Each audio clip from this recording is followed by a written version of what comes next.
자, 오늘 말씀 22절에 예수님께서는 하나님의 것은 하나님께 바치라 합니다. 여러분, 우리가 가지고 있는 것 중에서 하나님의 것은 무엇일까요? 하나님의 것은 하나님께 바치라 했으니 우리가 가지고 있는 것 중에 하나님 것이 반드시 있을 것입니다. 여러분은 나에게 허락된 것들 중에서 하나님의 것은 무엇이라고 생각하고 계십니까? 반대로 온전히 나의 것은 무엇이라고 생각하십니까? 하나님의 것보다는 나의 것을 먼저 찾아보겠습니다. 네, 나의 것이라고 생각해 본다면 가족입니까? 낳아서 여태까지 가르치고 키운 자녀입니까? 아니면 술, 담배도 안 하고 운동도 열심히 하면서 얻은 나의 건강입니까? 지금까지 야자하면서 또 열심히 공부해서 얻은 나의 지식입니까? 아니면 아침부터 저녁까지 열심히 일해서 얻은 나의 재물입니까? 사회생활로 또 섬김으로 제가 그동안 구축해왔던 인맥이나 친구가 나의 것입니까? 이 외에도 내 것이라고 할 만한 것들은 수도 없이 많을 수도 있습니다. 이 중에서 하나님이 우리에게 원하는 것은 무엇일까? 무엇이겠습니까?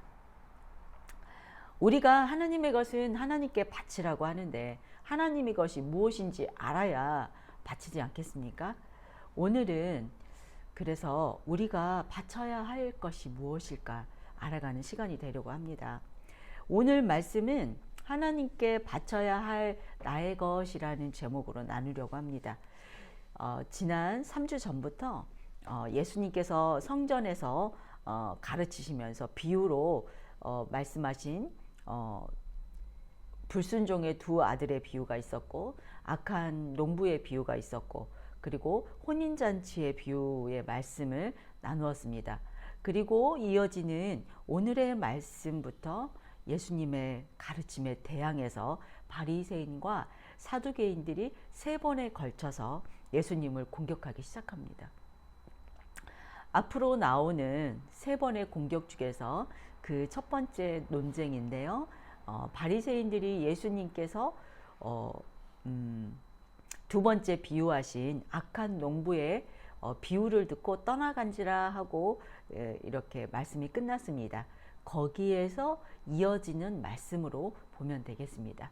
바리새인들은 예수님을 올무에 걸려서 넘어지게 하려고 또 해치려고 만반의 준비를 해가지고 오늘 왔습니다. 오늘 말씀 가이사에게 세금을 내야 하느냐는 질문으로 예수님을 공격합니다. 그리고 그와 함께 누구를 데려왔나 한번 보십시오. 15절, 16절 제가 읽어드리겠습니다. 이에 바리새인들이 가서 어떻게 하면 예수를 말의 올무에 걸릴까 하고 상의하고 자기 제자들을 헤롯 당원들과 함께 예수께 보내요. 아멘. 자, 제자들과 함께 헤롯 당원을 함께 보냈습니다. 헤롯 당원들은 누구입니까? 바로 친로마파입니다. 지금 이스라엘은 로마의 지배 아래 있는 상태이지요. 과거에 우리나라도 일본 식민지로 있을 때 일본의 앞잡이들은 일본의 편에 서서 우리나라 사람들의 세금을 아주 수탈하고 또 온갖 악독한 짓을 일삼았던 사람들이었습니다. 이 사람들을 우리는 친일파라고 불렀습니다. 이처럼 이스라엘에서도 친로마파 헤롯 대왕과 연합해서 헤롯 당원이라는 세력이 있었습니다. 이들은 주로 세금 징수하는 일을 담당했었고 로마 편에서 로마를 위해서 일하는 사람들이었습니다. 그래서 이들은 바리새인들과는 절대적으로 친하게 지낼 수 없는 사람들이었는데 지금은 이들이 함께 연합해서 예수님을 공격하러 왔습니다. 헤롯파에게도 예수님의 존재가 아마 위협적이었던 것 같습니다. 예수님께서 백성들 사이에서 이렇게 지지를 받고 여론이 이렇게 예수님을 이렇게 지지하는 여론이 아주 많았을 것으로 보여집니다. 예수님이 자신들의 체제를 위협하고 있다고 생각하고 있었을 수도 있겠습니다. 적군의 적은 잠정 아군이다라는 이 얄팍한 원리겠지요. 오늘날에도 이와 같이 우리의 신앙생활을 타락시키고 시키려고 이렇게 활동하는 세력이 있습니다. 뭐 이단들도 있고 또 다른 하나님을 믿지 않는 세력들도 있지요. 이들은 교회가 재구실을 하지 못하도록 또 그리스도인들이 제대로 살아갈 수 없도록 권세와 야합하기도 하고 또 그에 필요한 모든 수단을 동원하기도 하여서 방해합니다. 우리는 그 어떤 경우에도 그들의 전략에 말려들어서는 안 되겠습니다. 영적 분별력을 가지고 말씀에 의지해서 끝까지 싸워야 합니다. 하나님의 군사는 반드시 승리하게 되어 있습니다. 하나님의 든든한 백그라운드가 있기 때문이죠. 예.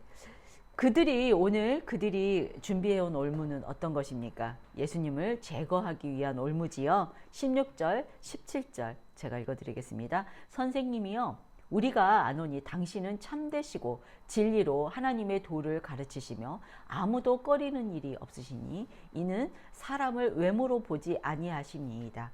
그러면 당신의 생각에는 어떠한지 우리에게 이르소서. 가이사에게 세금을 바치는 것이 옳으니까 옳지 아니하니까 하니. 아멘. 네, 선생님이요 이렇게 부르고 있습니다.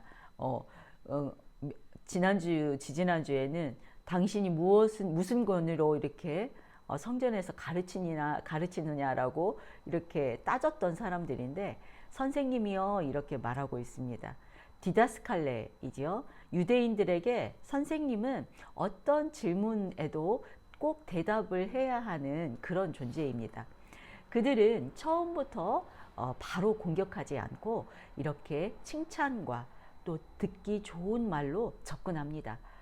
그리고 추켜 세우기도 합니다. 당신은 부와 명예와 권력을 중요하게 여기지 않는 참된 선생이니까 우리가 하는 질문에 꼭 대답해야 합니다. 대답을 하지 않으면 당신은 그 참된 하나님의 도를 가르치는 사람이 아니고 아니랍니다. 이런 뜻이 이렇게 담겨 있습니다. 이단들이나 어떤 사기꾼들이 이렇게 그리스도인들에게 이렇게 접근할 것 같습니다. 여러분들에게 지금 마냥 듣기 좋은 말로 접근하는 사람들이 있다면 분별하시기 바랍니다. 자, 그럼 그들이 어떻게 물어보는지 보겠습니다. 유대인들에게 부과된 로마 황제의 세금을 내는 것이 옳다고 생각합니까? 옳지 않다고 생각합니까? 이렇게 물어보죠. 여기에서 세금은 모든 성인들에게 부과되는 인두세입니다. 로마 정부가 그 식민지에 거주하는 백성들에게 남자 14세, 여자 12세 이상 65세까지 부과되는 세금을 말하는데요. 이 질문이 의도하는 것은 이스라엘의 납세 문제에 바리새인들의 입장이나 헤롯 당원의 입장을 신경 쓰지 말고 소신껏 대답하시오라는 뜻입니다. 양자택일의 곤란한 질문으로 예수님을 공경에 빠뜨리려고 하지요. 이스라엘 백성들은 지금 세금을 내야만 하는 현실 가운데 있습니다. 당연히 세금을 내지 않기를 이스라엘 백성들은 바랄 것입니다. 여기에 예수님의 대답이 만약 세금을 내야 하는 것이 옳다고 대답하시면 하나님의 선민인 유대인들이 이방 군주에게 납세하는 것은 있을 수 없는 일이기 때문에 예수님이 그동안 선지자라는 그 호칭에 합당하지 않고 이스라엘 백성들에게 이렇게 지지를 받지 못하고 불신을 받게 됩니다. 그러나 만약 옳지 않다, 세금을 내는 것이 옳지 않다고 대답하시면 반역죄로 로마에게 예수님을 소송하고 고소할 수 있는 빌미가 됩니다. 자, 이제 당신의 생각은 어떻습니까? 양자택일을 해보십시오. 예, 이렇게 참으로 곤란한 질문을 하고 있습니다. 예수님께서는 이들의 올무를 당연히 알고 꿰뚫고 계십니다. 18절입니다. 예수께서 그들의 악함을 아시고 이르시되 외식하는 자들아 어찌하여 나를 시험하느냐. 아멘. 예수님을 시험하려는 공격자들의 마음과 의도를 알고 계십니다. 여기에 그들의 악함을 아시고 여기에 악함을 아시고의 알다라는 헬라어 기노스코는 신적 통찰력으로 사실들의 본질을 꿰뚫어 아는 것을 말한다고 합니다. 16절에서 바리새인들이 그 사용한 알다라는 단어가 있었죠.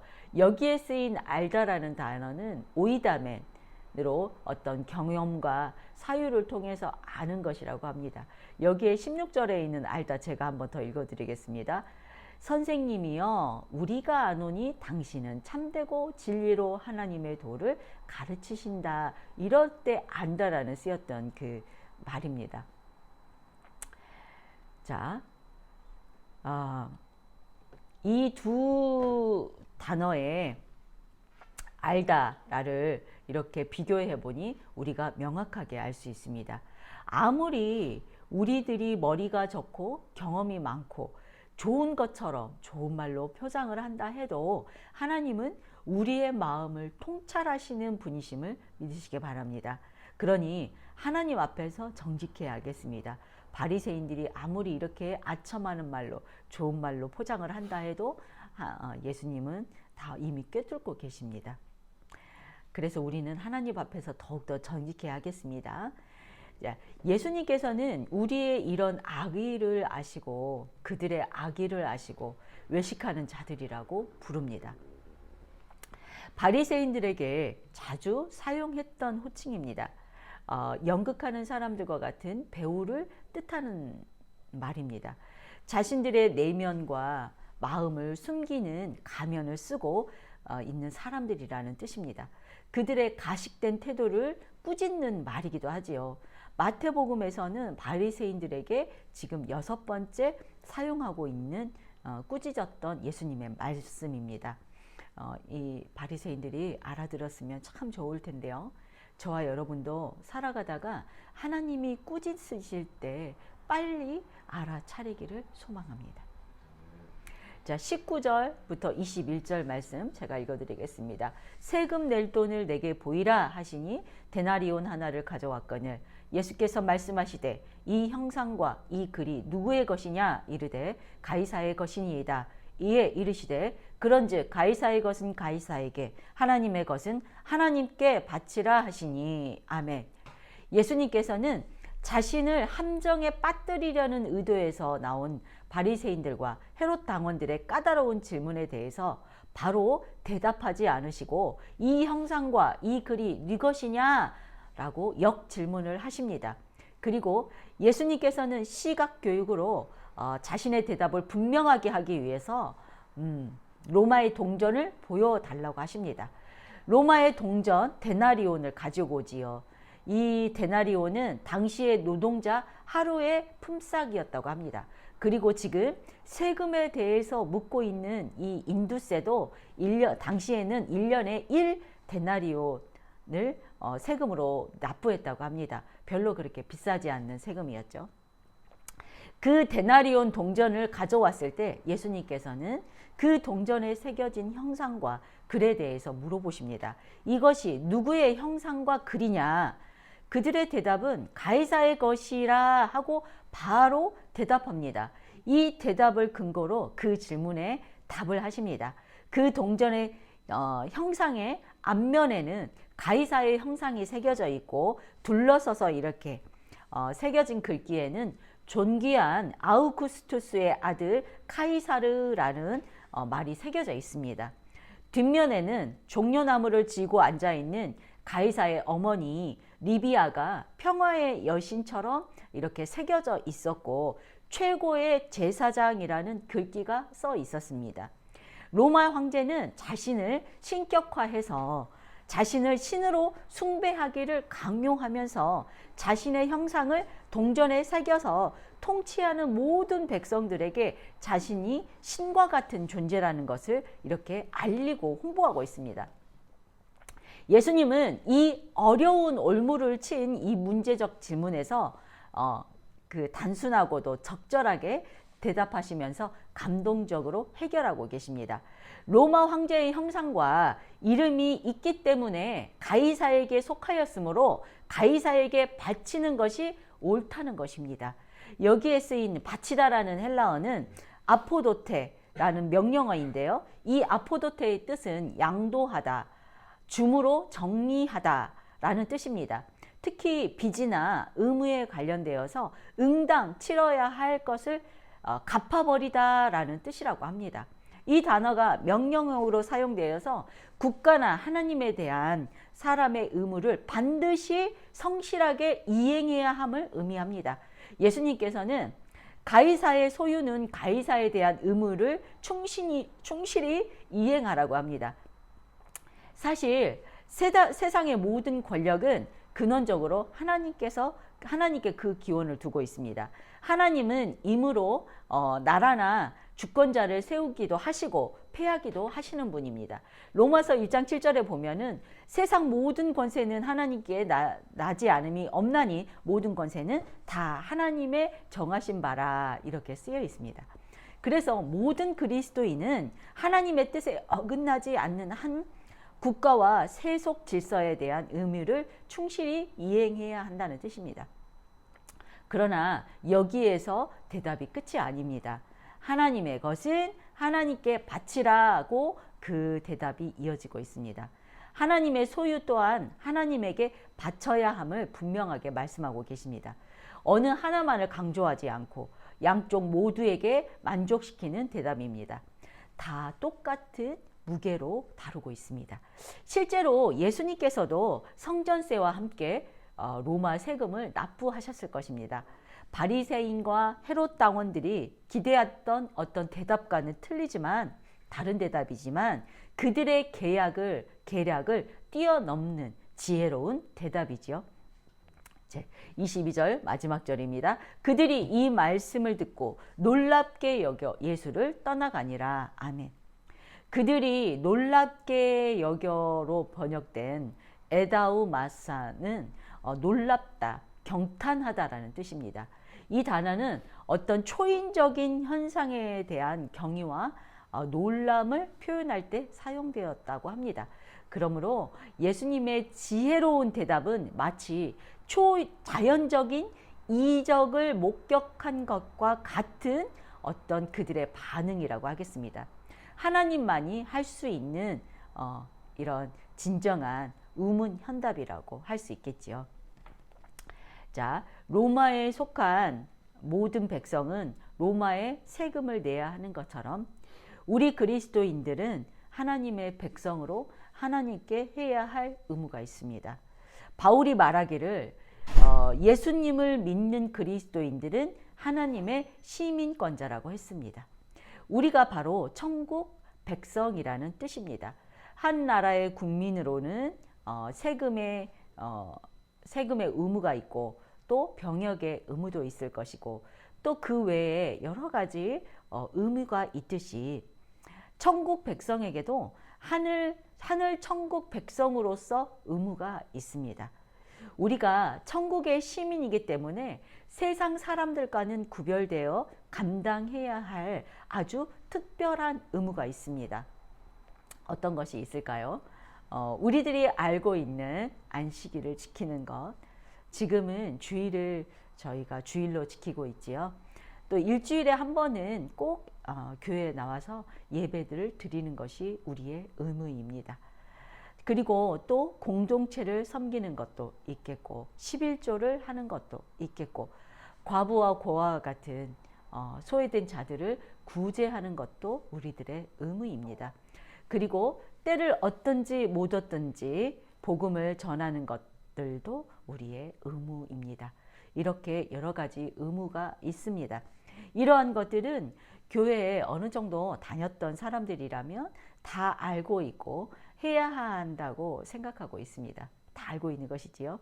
그러나 오늘 말씀에서는 이러한 의무를 넘어서 예수님께서는 하나님의 것은 하나님께 바치라고 말씀하셨습니다.